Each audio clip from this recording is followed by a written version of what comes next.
Welcome back to every exam channel friends. Staff selection కమిషన్లో transparency అనేది తగ్గిపోతుందా? SSC CGL 25 అన్ని షిఫ్ట్లు ఎగ్జామ్ అయిపోయిన తర్వాత కూడా ఆన్సర్కి డౌన్లోడ్ మీద మరియు షేరింగ్ మీద రిస్ట్రిక్షన్స్ పెట్టడం అనేది ఎంతవరకు కరెక్ట్?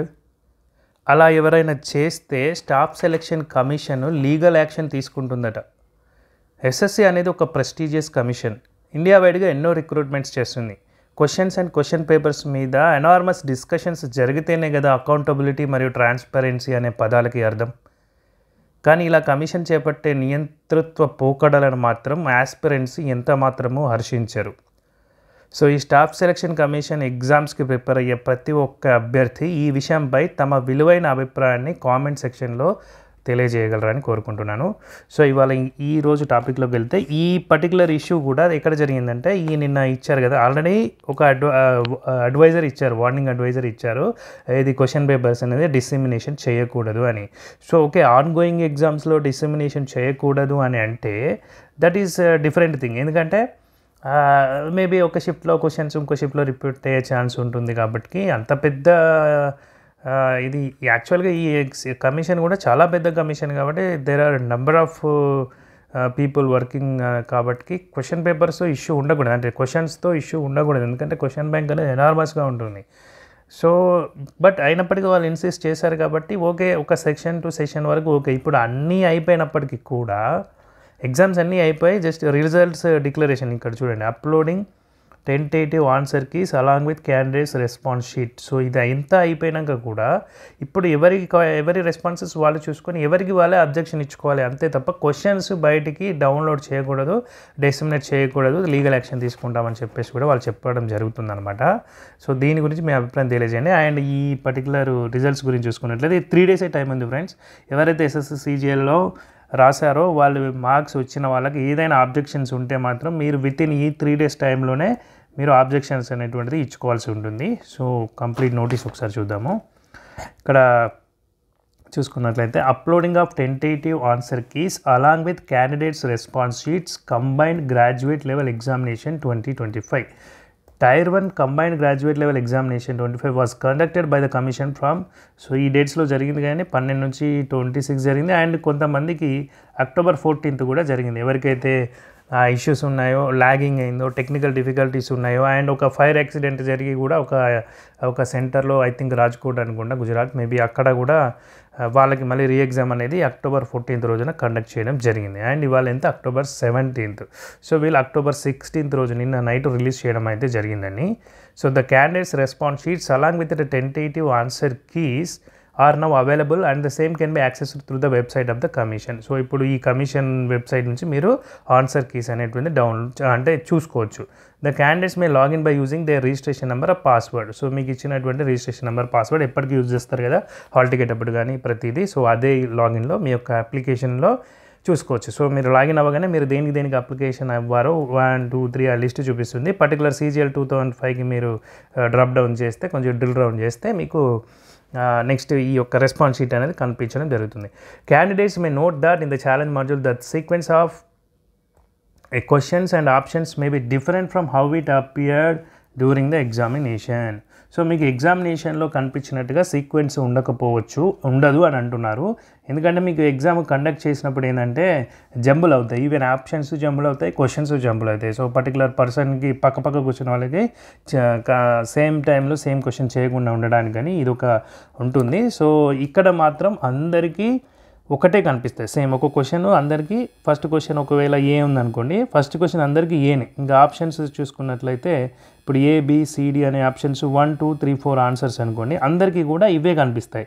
సో మీరు ఎగ్జామ్ రాసినప్పుడు ఎలా కనిపించాయో అలా కనిపించాల్సిన అవసరం లేదనమాట, అది గుర్తుపెట్టుకోండి. అంటే కన్ఫ్యూజ్ అవ్వకండి, భయపడకండి, అందుకని చెప్తారు.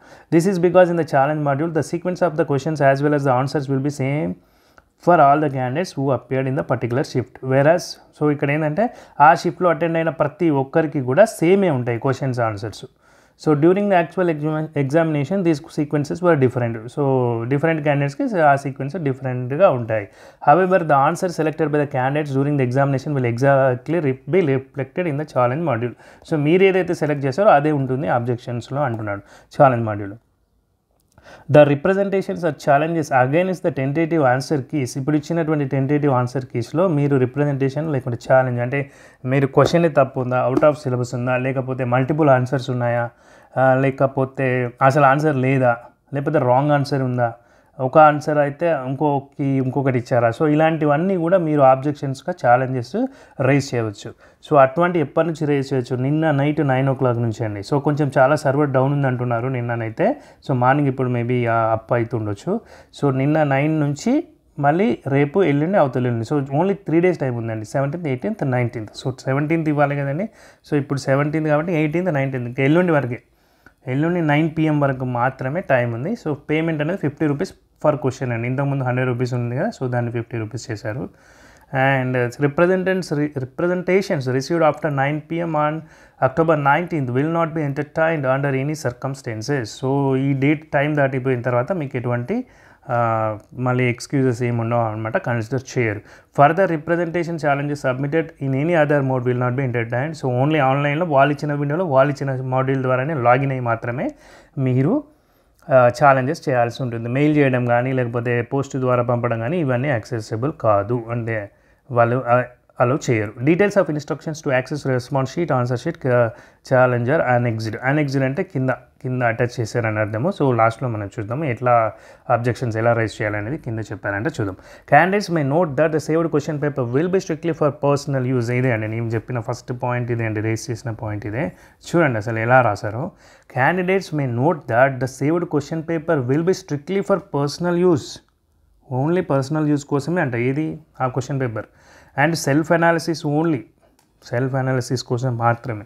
And undertaking to this effect has been included in the challenge management portal which will be visible to the candidates when they will login to the same.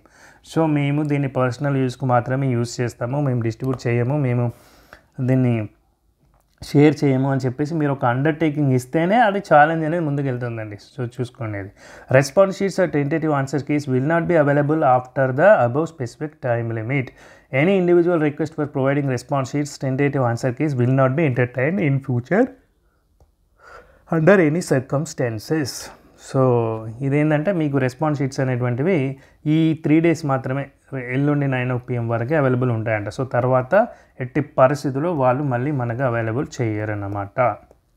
Okay, so మీరు ఇప్పుడు పోర్టల్కి ఇలా లాగిన్ అవుతారు కదా. So ఇక్కడ చూసుకున్నట్లయితే so ఈ registration number, password ఇచ్చి login అయిన తర్వాత ఇక్కడ మీకు లైవ్ ఎగ్జామినేషన్స్ అంటే ఇప్పుడు అప్లై చేసుకోవాల్సిన ఏమన్నా ఉంటే ఇక్కడ కనిపిస్తాయి లైవ్ ఎగ్జామినేషన్స్ దగ్గర. ఇంకా లేదు మై అప్లికేషన్స్ అంటేనేమో ఇప్పుడు ఈ మీరు ఏదైతే అప్లై చేస్తారో అవి. So application history. సో ఈ మై అప్లికేషన్స్లో CGL దగ్గర మీరు చూసుకున్నట్లయితే ఆన్సర్కి ఛాలెంజ్ ఇక్కడ చూసారా, ఆన్సర్కి ఛాలెంజ్ అని చెప్పేసి కనిపిస్తుంది. సో దాన్ని మీరు ఇది చేయాల్సి ఉంటుంది. క్లిక్ హియర్ బటన్ చూసేసి అక్నాలెడ్జ్మెంట్ ఉంది కదా, ఇక్కడ మీరు అండర్టేకింగ్ చేయాలన్నమాట. అండర్టేకింగ్ ఏంటి అంటే సో అదే ఇందాక చెప్పినట్టే ఈ సేవ్డ్ క్వశ్చన్ పేపర్ నా పర్సనల్ యూస్కి, సెల్ఫ్ అనాలిసిస్కి మాత్రమే. ఈ క్వశ్చన్ పేపర్ కనుక షేరింగ్ చేసినా, డిస్ట్రిబ్యూట్ చేసినా, కమర్షియల్ యూజ్కి వాడినా కూడా ఇట్ ఈస్ ప్రొహిబిటెడ్. అట్లాంటిది అసలు చేయకూడదు. చేస్తే legal action, applicable rules regulations ప్రకారం లీగల్ యాక్షన్ తీసుకుంటామని కమిషన్కి మనం అండర్టేకింగ్ ఇవ్వాలి. I'm eligible for legal action if I do such things. Okay, upon successful login to the exam conducting agency portal, the candidate's response sheet will be displayed. So మీ యొక్క response sheet display అవుతుంది. తర్వాత దాంట్లో roll number, candidates name, examination name, post name, exam date, test time, మీ యొక్క ఎప్పుడు జరిగింది, centre name, list of questions and answered by the candidates కూడా ఉంటాయి. అండ్ ఇక్కడ ఏంటంటే colour coding for the responses ఇచ్చారు. సో గ్రీన్ ఇచ్చారు అంటే వాళ్ళు ఇచ్చిన ప్రిలిమినరీ కీ ప్రకారం మీరు కరెక్ట్ ఆన్సరే సెలెక్ట్ చేసినట్టు అర్థం. ఒకవేళ రెడ్ ఇచ్చారు అంటే మీరు తప్పు ఆన్సర్ సెలెక్ట్ చేసినట్టు అర్థం. మీరు గ్రే ఉంది అంటే క్యాండిడేట్ హ్యాస్ నాట్ అటెంప్టెడ్, అసలు క్యాండిడేట్ అసలు అటెంప్టే చేయలేదు అని అర్థం. ఎల్లో ఇస్తే highlights the actual correct answer for the respective question. So ఒకవేళ మీరు క్వశ్చన్ రాంగ్ చేశారు బట్ అందులో రైట్ ఆన్సర్ ఏది తెలుసుకోవాలి అంటే అప్పుడు ఎల్లోతోని హైలైట్ చేయబడి ఉంటుందన్నమాట. Highlights the actual correct answer for the respective question. So these are the colour coding, right. ఇక్కడ చూసుకున్నట్లయితే చూడండి, ఇది క్వశ్చను, ఇలా మీకు క్వశ్చన్ ఉంటుంది. So SSC CGL Tier 1 question. దీంట్లో ఇక్కడ మీరు గ్రీన్ ఉంది కాబట్టి ఇక్కడ పర్టికులర్ ఆన్సర్ కరెక్టే అనమాట. సో మీరు ఇక్కడ ఛాలెంజ్ చేయాలనుకుంటే ఇక్కడ ఇది ఉంది కదా, click here for challenge question number 2 question number 1. So ఈ విధంగా మీకు లాగిన్ అయిన తర్వాత కనిపిస్తూ ఉంటాయి అన్నమాట. Right, after clicking the click here to challenge question you will be redirected to challenge screen. So అక్కడ ఎప్పుడైతే మీరు ఇక్కడ నేను చెప్పిన ఫస్ట్ 2 ఆప్షన్స్ ఉన్నాయి కదా, సో ఇది ఫస్ట్ క్వశ్చన్కి, ఇది సెకండ్ క్వశ్చన్కి. రైట్, ఇది ఫస్ట్ క్వశ్చన్కి ఉండింది, ఇది ఫస్ట్ క్వశ్చన్కి ఉండింది, సెకండ్ క్వశ్చన్కి ఉండింది కదా. సో ఈ విధంగా మీరు ఎప్పుడైతే లాగిన్ అవుతారో, అంటే క్వశ్చన్కి ఆబ్జెక్షన్ రైజ్ చేయడానికి ముందుకు వెళ్తారో, సో దాని తర్వాత ఏంటంటే type of complaint text box, upload scanned image, ఈ 3 కనిపిస్తాయండి. టైప్ ఆఫ్ కంప్లైంట్ అంటేనేమో మీకు ఏంటి, అసలు అందులో ఆప్షన్స్ కరెక్ట్గా లేవా, అసలు క్వశ్చనే రాంగా, లేకుంటే కీ అనేది తప్పిచ్చారా, ఒకటే ఆన్సర్కి అయితే ఇంకొకటి ఇచ్చారా, లేకుంటే మల్టిపుల్ ఆన్సర్స్ ఉన్నాయా. సో ఇట్లాంటివన్నీ కూడా మీరు ఈ టైప్ ఆఫ్ కంప్లైంట్లో సెలెక్ట్ చేయాల్సి ఉంటుంది. ఆ డ్రాప్డౌన్ లిస్ట్, వాళ్ళు ఇచ్చిన డ్రాప్డౌన్ లిస్ట్లోనే ఇవన్నీ ఉంటాయన్నమాట. అండ్ కంప్లైంట్ టెక్స్ట్ బాక్స్లో మీరు రాయాల్సి ఉంటుంది ఏంటి అని, అసలు ఇష్యూ ఏంటి, సో దీనికి కరెక్ట్ ఆన్సర్ ఇది అవుతుంది, మరి మీరు కీ ఇది ఇచ్చారు అని, లేకపోతే అసలు 2 మల్టిపుల్, ఈ 2 ఉంటే ఇవి 2 కూడా కరెక్టే అని చెప్పి మీ యొక్క వర్షన్లో మీరు టెక్స్ట్ రాయాల్సి ఉంటుంది అనమాట. ఒకవేళ సపోర్టింగ్ డాక్యుమెంట్ ఏదైనా ఉంటే మీరు అనుకున్న దాన్ని బలం చేకూర్చే విధంగా ఏదైనా డాక్యుమెంట్ ఉంటే ఏదైనా గూగుల్ నుంచి డౌన్లోడ్ చేయండి, దాన్ని ఇక్కడ మీరు అప్లోడ్ చేయాల్సి ఉంటుంది. తర్వాత ప్రొసీడ్ టు పే, ఇవన్నీ చేసిన తర్వాత మీరు ప్రొసీడ్ టు పే చేయొచ్చు. అయితే మీరు ఏంటంటే ఒకటేసారి ప్రొసీడ్ టు పే కాకుండా అన్ని క్వశ్చన్స్కి ఆబ్జెక్షన్స్ రైజ్ చేసిన తర్వాత పేమెంట్ చేస్తే బెటర్ అండి. ఎందుకంటే ఇక్కడ చూద్దాం, ఒకవేళ ఆప్షన్ ఎలా ఇచ్చాడు చూద్దాం. కంప్లైంట్ అబౌట్ ద క్వశ్చన్, ఇక్కడ చూడండి టైప్ ఆఫ్ ద కంప్లైంట్, నేను చెప్పినట్టుగా టైప్ ఆఫ్ ద కంప్లైంట్ యొక్క ఆబ్జెక్టివ్ మీరు ఏదైతే రాయాలి అంటే దాని గురించి డిస్క్రిప్షన్ ఎక్స్ప్లెయిన్ చేయాలి, డాక్యుమెంట్ ఒకటి, స్కాన్ డాక్యుమెంట్ ఒకటి అప్లోడ్ చేయాలి. ఇది ఆప్షనల్ అండి. ఏది స్కాన్ డాక్యుమెంట్ అనేది ఆప్షనల్ ఇచ్చాడు, కంపల్సరీ కాదు. ఒకవేళ మీరు మీ మ్యాటర్తోనే కన్వే చేయగలుగుతాము, వాళ్ళని వాళ్ళకి అర్థమయ్యేటట్టు చెప్పగలుగుతాము అనుకున్నప్పుడు ఇది సరిపోతుందండి. ఒకవేళ మంచి అథెంటికేటెడ్ డాక్యుమెంట్ ఉంది అనుకోండి, పెట్టండి better. So click on the view grievance question option to review the questions for which you have already submitted grievance. So ఇక్కడ చూడండి, ఇక్కడ కంప్లైంట్ టైప్లో ఒక క్వశ్చన్ ఎగ్జాంపుల్ చూపించాడు. అవుట్ ఆఫ్ సిలబస్ క్వశ్చన్, కంప్లైంట్లో ఏం రాశారు, ఇదేమో డ్రాప్డౌన్లో సెలెక్ట్ చేసుకున్నటువంటిది అవుట్ ఆఫ్ సిలబస్ క్వశ్చన్ అనేది. అండ్ కంప్లైంట్లో వాళ్ళు ఏం చెప్పారు, this question is out of context అనేది మనము మాన్యువల్గా రాసినటువంటి పాయింట్ అనమాట. డాక్యుమెంట్ ఏమో అప్లోడ్ చేయలేదు, సో అది నిల్గా ఉంది. ఆఫ్టర్ స్టెప్ నెంబర్ 6, పై స్టెప్ తర్వాత SSC portal for continuing the challenging submission. So ఇక్కడ ప్రొసీడ్ ఫర్ పేమెంట్ వెళ్తే మట్టుకి ఇంకా మీకు ఇక్కడ చూడండి, proceed for payment. Question number 1, challenge will only be considered if the payment is completed. After making the completed, either click here, apparently given to the bottom payment gateway page. Wait for 60 seconds for getting redirected. So ఇక్కడ proceed payment తర్వాత ఒక 60 seconds wait చేయండి. మీరు payment అనేది చేసేటప్పుడు ఎప్పుడు కూడా back buttons కానీ మళ్ళీ వేరే క్లిక్ చేయడం కానీ చేయొద్దండి. ఒకవేళ అది ఇట్లా బఫరింగ్ అవుతున్నట్టుగా కానీ లోడింగ్ అవుతున్నట్టుగా కానీ కనిపిస్తుంది అనుకోండి, వెయిట్ చేయడమే అత్యుత్తమమైన మార్గం. ఒకవేళ చాలా 5 minutes అయిపోయింది అన్నప్పుడు మీకు ఎర్రర్ స్క్రీన్ షాట్ అక్కడ వస్తుందండి, ఏదో ఒక ఎర్రర్ చూపిస్తాడు వాడు. అప్పుడు ఏంటంటే ఆ ఎర్రర్ వచ్చింది అంటే దాని అర్థం ఏంటంటే పేమెంట్ అబ్రప్ట్గా ఎండ్ అయిపోయింది. ఐదర్ ఎండ్ దగ్గర కానీ మొత్తం మీద అక్నాలెడ్జ్మెంట్ వెళ్ళలేదా, సెషన్ ఏదైనా ఇదైందా అనేది వాళ్ళకు ఒక ఎర్రర్ అనేది తెలుస్తుంది. ఒకవేళ మీరు మధ్యలో అబ్రప్ట్ చేశారనుకోండి, ఆ ఎగ్జాక్ట్ ఎర్రర్ ఏందనేది తెలియదు అనమాట పేమెంట్ కాకపోతే. సో అందుకని కొంచెం వెయిట్ చేయండి. వెయిట్ చేసిన తర్వాత ఇక్కడ పేమెంట్ చేసేటప్పుడు కూడా కొన్ని ఇన్స్ట్రక్షన్స్ ఉన్నాయి చూడండి.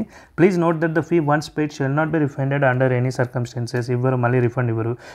Candidates are advised not to make the multiple payments. So multiple payments చేయకండి అంటున్నారు. ఎందుకంటే అది ఇప్పుడు నేను చెప్పిన ఇష్యూ అండి. మనకు సక్సెస్ అవ్వలేదు అనుకోని మల్టిపుల్ పేమెంట్స్ చేస్తాం, అలా చేయకండి. అండ్ ఒక్కొక్కసారి అక్కడ పేమెంట్ అయినా కూడా అప్డేట్ అనేది తర్వాత అవుతాయి. సో ఆ కన్ఫర్మేషన్ తీసుకున్నాకనే మీరు చేయండి. In case the amount has been deducted from the candidates account, they are advised to verify payment. So verify payment option to confirm the starter of the transaction. So ఇంకొకటి verify payment అనే option కూడా ఉందంటండి. So దాన్ని మనం చూసుకున్నట్లయితే వాళ్ళకు వచ్చింది రాంది అనేది కూడా వాళ్ళు మనకు చెప్తారనమాట ఆప్షన్ నుంచి. సో అది ఇక్కడ చూస్తే your challenge has been completed successfully. Payment అయిపోయిన తర్వాత మనకి ఇలా కనిపిస్తుంది, challenge completed successfully. Click here if you challenge. So ఒక క్వశ్చన్ తర్వాత ఇంకో క్వశ్చన్ వస్తుందండి. If you want to challenge another question please click the button below. So ఇంకో క్వశ్చన్ ఛాలెంజ్ చేయాలంటే ఈ విధంగా బటన్ అనేటువంటిది క్లిక్ చేయాల్సి ఉంటుంది. సో మీరు ఎస్ఎస్సి అభ్యర్థులు CGL 2025 రాసినటువంటి అభ్యర్థులందరూ కూడా మీ యొక్క స్కోర్ని కామెంట్ సెక్షన్లో తెలియచేయండి. అండ్ మీరు చేయబోతున్న ఆబ్జెక్షన్స్ క్వశ్చన్స్ నంబర్స్ ఒకవేళ పాసిబుల్ అయితే ఓన్లీ క్వశ్చన్ నంబర్స్ అలా కామెంట్ చేయడానికి ప్రయత్నం చేయండి. సో ఆల్ ద బెస్ట్ అండి. ఎగ్జామ్ రాసిన ప్రతి ఒక్కరికి కూడా ఆల్ ద బెస్ట్ అండి. Thank you friends. This is the end of the video. మీకు కనుక ఈ వీడియో నచ్చినట్లయితే ఒక లైక్ చేయండి. అదేవిధంగా కొత్త జాబ్ నోటిఫికేషన్స్ కోసం వెయిట్ చేస్తున్న ప్రతి ఒక్కరూ ఛానల్ని సబ్స్క్రైబ్ చేసుకొని బెల్ ఐకాన్ క్లిక్ చేయండి. జాబ్ అప్డేట్స్ పొందండి. అండ్ టెలిగ్రామ్ గ్రూప్స్ ఛానల్స్లో కూడా జాయిన్ అవ్వండి. Thank you friends.